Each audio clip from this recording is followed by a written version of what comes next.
That rifle's too heavy for you." The voice was young, slick with the unearned confidence that came packaged with a $500 pair of shooting glasses and a shirt covered in brand logos. Caden adjusted his tactical baseball cap, looking down at the woman who was carefully unlatching a long, weathered gun case. She didn't look up. Her hands, wrinkled and spotted with age, moved with a slow, deliberate economy. They didn't tremble. They were simply patient, as if the clasps on the case were old friends with a familiar story to tell. Ben Carter, a few stations down the firing line, heard the comment and winced. He was cleaning the bolt on his own Remington 700, a habit ingrained from 2 decades as a Marine Scout sniper. He'd come to the high desert range to burn through some handloads and keep the rust off, not to witness the casual cruelty of youth.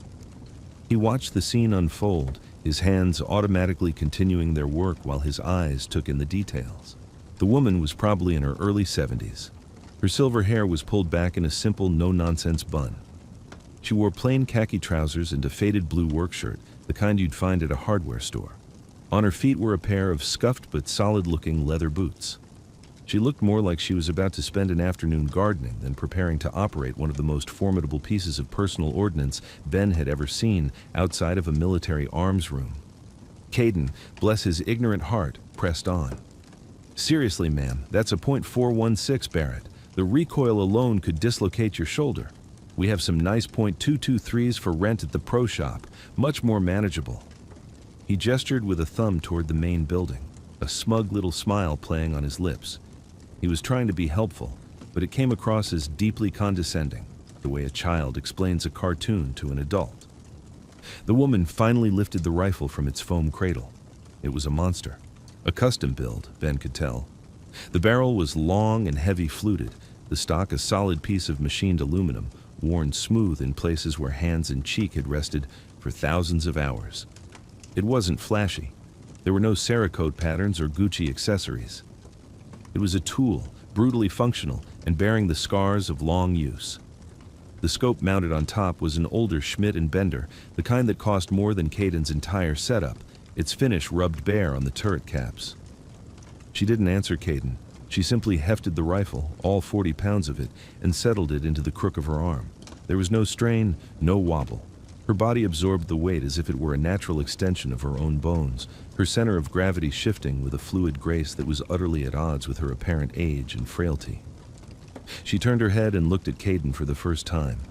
Her eyes were a pale, washed-out blue, but they weren't cloudy. They were clear, sharp, and unnervingly still. They took in his rifle, his gear, his stance, and his smug expression in a single sweeping glance that felt less like observation and more like a threat assessment. Then, she gave a tiny, almost imperceptible nod and turned away, her silence a far more potent dismissal than any words could have been. Caden's face flushed a blotchy red. He opened his mouth to say something else, then seemed to think better of it, huffing as he turned back to his own station. Ben Carter hid a smile and went back to his bolt, but he kept watching the woman out of the corner of his eye. This, he thought, was about to get interesting. He had a feeling that the kid with the logo-covered shirt was about to receive an education that no amount of money could buy. The other shooters on the line were mostly like Caden, young men with expensive gear, talking loudly about muzzle velocity and ballistic coefficients. They sprawled on comfortable shooting mats, their rifles resting on elaborate bipods and adjustable rear bags. They had wind meters, ballistic computers, and smartphones connected to their scopes. It was a festival of technology, a sterile, scientific approach to the ancient art of marksmanship. The woman, Alara Petrova, ignored all of it. She bypassed the concrete shooting bench entirely. Instead, she walked a few paces behind the firing line to a patch of bare, sun-baked earth. With the same unhurried grace she'd shown before, she lowered herself to the ground, not collapsing onto it, but folding into it. First to her knees, then her hip, then her torso, until she was lying prone. Ben watched, fascinated. It wasn't the movement of an old woman getting down on the floor. It was the practiced, fluid motion of a soldier building a firing position from the ground up. He'd taught that exact sequence to hundreds of young Marines at Stone Bay. It was called building your natural point of aim. She didn't use a mat. She lay directly on the dusty ground, her body angled slightly to the rifle. She didn't deploy a bipod. Instead, she unstrapped a simple worn leather roll from the side of her rifle case. It wasn't a modern shooting bag. It looked more like a small bedroll or a tool wrap. She placed it under the forestock of the rifle. Ben recognized it instantly. It was a simple sand sock, something a shooter makes for themselves, filling it until it has the perfect density and feel. It was an old-school piece of kit, infinitely more versatile than a rigid bipod for an expert who knew how to use it. Caden let out a derisive snort, loud enough for half the line to hear. She's going to shoot that thing offhand, prone with no bipod. She's going to break her collarbone. One of his friends chuckled. Maybe she thinks it's a musket. Ben felt a surge of irritation. These kids saw the gear, not the shooter. They saw age, not experience. He watched as Alara settled in behind the massive rifle. She wriggled her hips and elbows into the dirt, making small, precise adjustments, becoming a part of the landscape. Her left hand was curled under the stock, her fingers gently manipulating the sand sock, making minute changes to the elevation. Her right hand found the pistol grip, her index finger resting straight along the frame, well away from the trigger guard. Her cheek found the stock, and in that moment, she and the rifle became a single, solid unit. Ben could see the tension leave her body, her muscles going slack as the rifle's weight was borne entirely by her skeleton and the earth beneath her. It was a perfect prone position, absolutely flawless. The range officer's voice crackled over the loudspeaker. Firing line is hot. Targets at 500, 1,000, 1,500, and 2,000 meters are cleared for engagement. A volley of shots rang out, a mix of sharp cracks and deeper booms as the high-tech crowd began sending rounds downrange. Digital spotters called out corrections. 2 mils left. 1/2 mil high. Alara didn't fire. She just lay there, motionless, her eye pressed to the scope.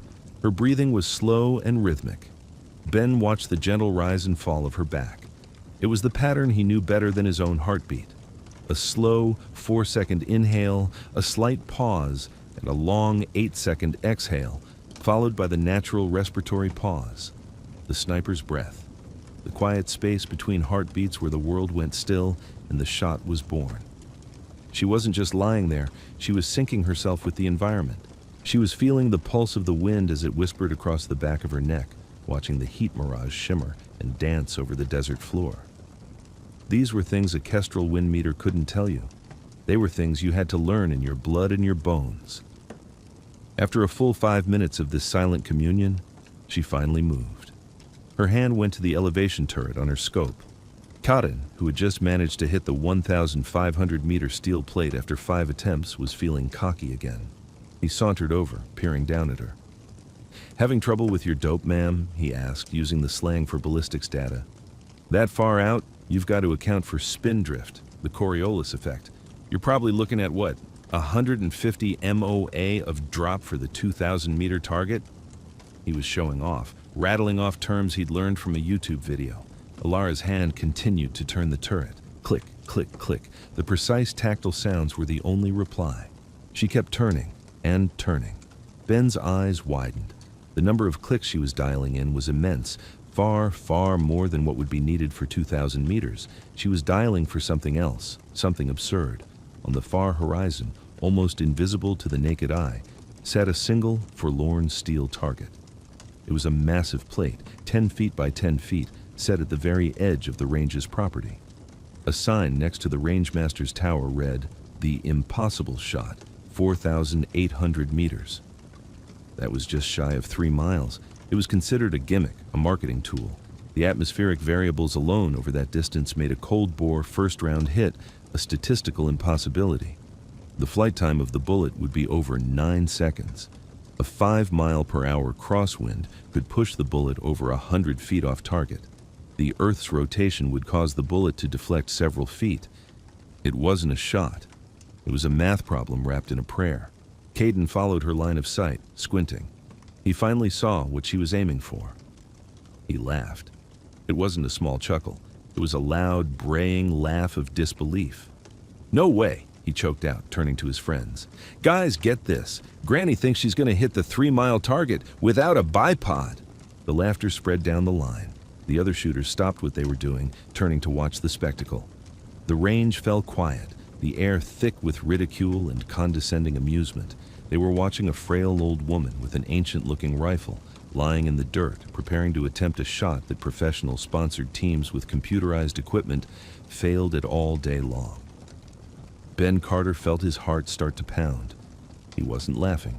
He was watching her left hand, the one cupping the sandsock. He saw the faint silvery lines of old scars on her knuckles. He saw the way her thumb and forefinger moved, applying pressure to the bag with the delicacy of a surgeon. He saw the absolute, unshakable calm in her posture. She wasn't attempting a shot. She was executing a solution. Alara ignored the laughter. She ignored the stares. The world outside the reticle of her scope had ceased to exist. For her, there was only the breathing, the feel of the earth beneath her, the whisper of the wind she'd been mapping in her mind, and the tiny, shimmering mirage that told her the secrets of the air between her and the target. She made one last, microscopic adjustment to the windage turret. Click. 1/4 minute of angle, a correction so small it was almost meaningless, but to her, it meant everything. She took a final deep breath, let half of it out, and the world stopped. The rifle didn't crack. It thundered, a deep resonant boom that was felt as much as heard, a shockwave that rolled across the desert floor and kicked up a puff of dust a foot in front of her muzzle. The massive rifle bucked against her shoulder, but she rode the recoil perfectly, her body absorbing the immense energy without being displaced. Through his spotting scope, Ben watched her, and he saw that her eye never left the eyepiece. She was spotting her own shot.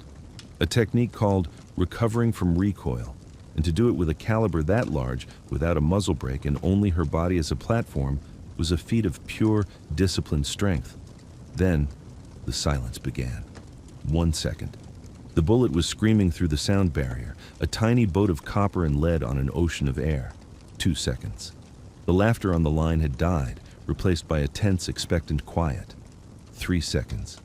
Caden had his ridiculously expensive binoculars trained on the distant target, a look of smug certainty on his face. 4 seconds. The bullet was reaching its apogee, hundreds of feet in the air, an invisible arc drawn against the blue sky. 5 seconds. Ben held his breath. He was counting in his head, tracking the shot with an instinct born of 1,000 similar moments. 6 seconds.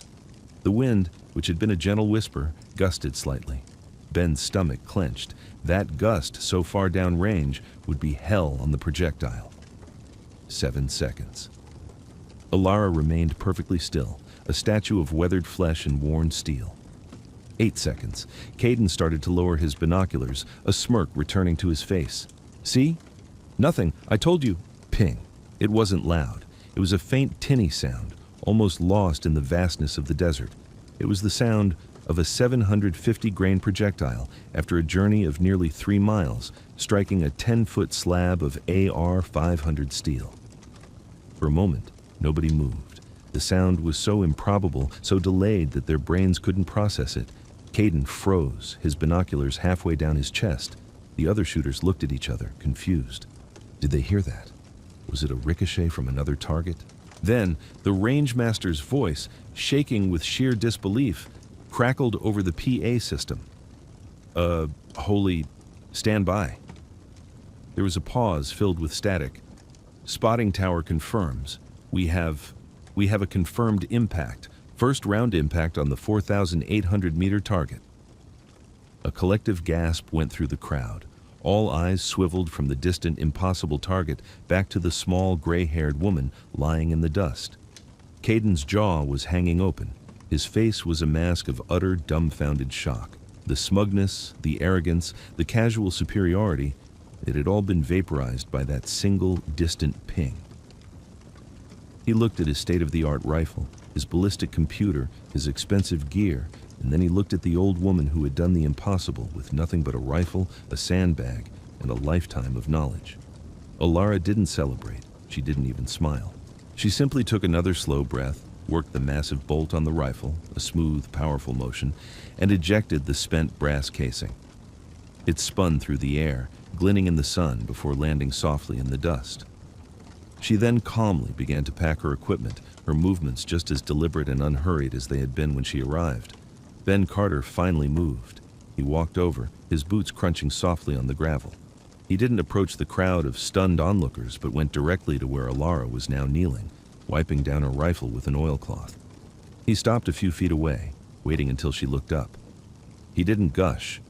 He didn't ask how she did it. He simply stood there, brought his heels together with a soft click, and gave her a slow, formal nod of deep and profound respect. "That was a good shot, ma'am," he said, his voice quiet and heavy with meaning. Alara looked at him, her pale blue eyes appraising him in the same way they had Caden, but this time the assessment was different. She saw the way he stood, the quiet confidence in his posture, the deep respect in his eyes. She saw a fellow practitioner of a deadly art. "The wind was honest today," she replied, her voice raspy but clear. It was the first time he'd heard her speak. Ben nodded again, his eyes drifting to the worn stock of her rifle.